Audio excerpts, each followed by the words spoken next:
ಬೆಂಗಳೂರಿನಲ್ಲಿ ಆಪರೇಷನ್ ರಸ್ತೆ ಗುಂಡಿ ಆಯಿತು.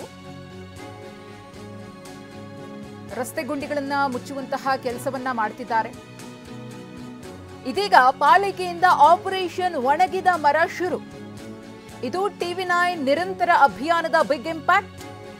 ಬೆಂಗಳೂರಿನ ಡೆಡ್ಲಿ ಮರಗಳ ಕುರಿತು ಟಿವಿ9 ವರದಿಯನ್ನ ಪ್ರಸಾರ ಮಾಡಿತ್ತು. ಮರಗಳ ತೆರವಿಗೆ ಫೀಲ್ಡ್ಗಿಳಿದಿದ್ದಾರೆ ಬಿಬಿಎಂಪಿ ಕಮಿಷನರ್ ತುಷಾರ್ ಗಿರಿನಾಥ್ ಅವರೇ.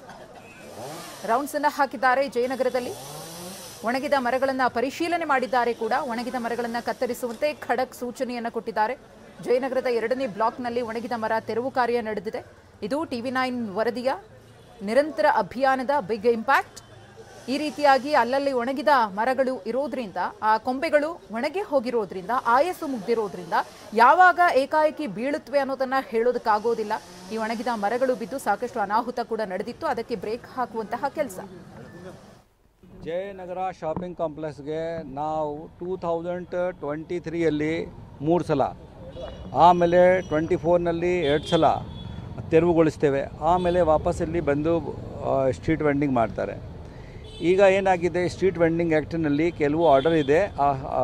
ಮಾನ್ಯ ಉಚ್ಚ ನ್ಯಾಯಾಲಯ ಆದೇಶದಂತೆ ನಾವೆಲ್ಲರೂ ನಡೆಸಬೇಕಾಗಿರುತ್ತದೆ. ಆ ಆದೇಶದಲ್ಲಿ ಏನಿದೆ ಆ ಪ್ರಕಾರನೂ ಕೂಡ ಇಲ್ಲಿ ಯಾವ ಅಂಗಡಿ ಆ ಆದೇಶಕ್ಕೆ ವಿರುದ್ಧವಾಗಿ ಇವೆ ಅವ್ರಿಗೆ ತೆಗೆಸ್ಲಿಕ್ಕೆ ಹೇಳಿದ್ದೀವಿ.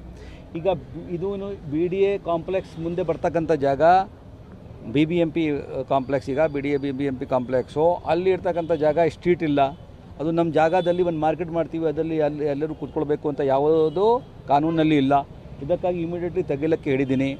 ಝೋನಲ್ ಕಮಿಷನರ್ ಅವರಿಗೆ ಏನಾಗಿದೆ ಅಂದರೆ, ಹಿಂದೆ ಮಾರ್ಷಲ್ ಜಾಸ್ತಿ ಸಂಖ್ಯೆಯಲ್ಲಿ ಇಲ್ಲಿ ಹಾಕ್ತಾಯಿದ್ರು, ಅವ್ರಿಗೆ ಬಿಡ್ತಕ್ಕಂಥ ವಿಚಾರ. ಅವರು ತಮ್ಮ ಹಂತದಲ್ಲಿ ಯಾವ ಸೆಕ್ಯೂರಿಟಿ ಏಜೆನ್ಸಿ ತಗೊಂಡು ಮಾಡ್ತಾರೆ ಅಂತ ಅವ್ರಿಗೆ ಬಿಡ್ತೀನಿ, ಅವರು ಮಾಡ್ಕೊಳ್ಳಿ. ಬಟ್ ಅವ್ರ ಜವಾಬ್ದಾರಿ ಇರುವುದರಿಂದ ಇದು ಎಲ್ಲ ಇವತ್ತು ಕ್ಲಿಯರ್ ಆಗಿ ನನಗೆ ಫೋಟೋ ಬರಬೇಕು. ಮತ್ತು ದಿನನಿತ್ಯ ಒಂದು ಸಲ ರೌಂಡ್ ಮಾಡ್ತಾ, ಮೇಡಮ್ ಇಲ್ಲೇ ಇರ್ತಾರೆ, ಅವ್ರದ್ದು ಆಫೀಸ್ ಇಲ್ಲೇ ಇದೆ.